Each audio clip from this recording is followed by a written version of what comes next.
নেতাদের বলে দিতে চাই, আপনাদের সময় যদি ঘুরে যায় তাহলে আপনাদের পিছনে কেউ থাকবে না, আপনারা সোজা জয় বাংলা হয়ে যাবেন। সংগ্রাম করলো, আওয়ামী লীগ নিষিদ্ধের দাবি করলো, তখন তাদেরকে ঠান্ডা পানি দিয়ে ঠান্ডা করা হলো।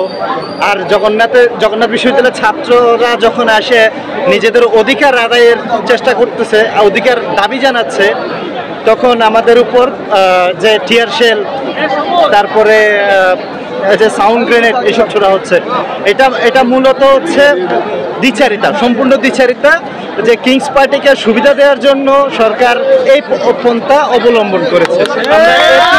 নিন্দা জানাই আর কি।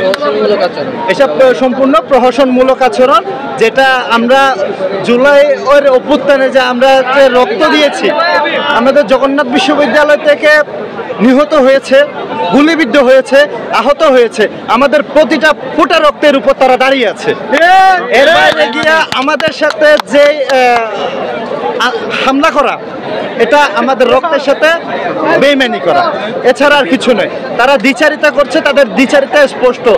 এটা তাদের যে কোনো সমস্যায় রাজুতে আসার যে আমন্ত্রণ থাকে, জনগণ এবং যে ছাত্ররা জগন্নাথ বিশ্ববিদ্যালয় বিশেষ করে যে যদি মুখ ফিরে নেয় তাহলে রাজুতে কাউকে আর পাওয়া যাবে না।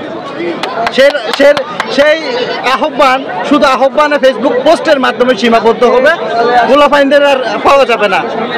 এক পর্যায়ে সময় যদি ঘুরে যায়, এই যে নেতাদের বলে দিতে চাই, আপনাদের সময় যদি ঘুরে যায় তাহলে আপনাদের পিছনে কেউ থাকবে না, আপনারা সোজা জয় বাংলা হয়ে যাবেন, আপনাদের পিছনে আর কাউকে পাবেন না। এটা অনিচ্ছাকৃত ভুল, তার জন্য আমরা ক্ষমা চাই। এটাকে বাড়িয়ে লম্বা করার কিছু নেই। রাজনৈতিক ট্যাগ দেওয়ার কোনো সুযোগ, কোনো এক উপদেষ্টা কিংবা কোনো এক জনসাধারণ যদি গাছের নিচেও বসে থাকে, তার উপর যদি পাখি যদি হাগু করে দেয়, তাহলে এখানে পাখির দোষ দিতে পারবেন না। জাস্ট উপরে একটা বোতল মারছে, সেটা উপদেষ্টার মাথায় না পড়ে আমার মাথায় পড়তে পারতো, আমিও ছিলাম। তাই বলে কি তারা এভাবে ভিক্টিমাইজ করা যাবে? ভিক্টিমাইজ করা যাবে না। বোতল মনে উপদেষ্টাকে খুব পছন্দ করেছে, আমরা নাম দিতে পারি বোতল উপদেষ্টা। আর কি হবে ভবিষ্যতে আমরা তাদের মার্কা হয়তো বোতল মার্কা চাইবো। আপনাদের মূল দাবিটা ছিল কি?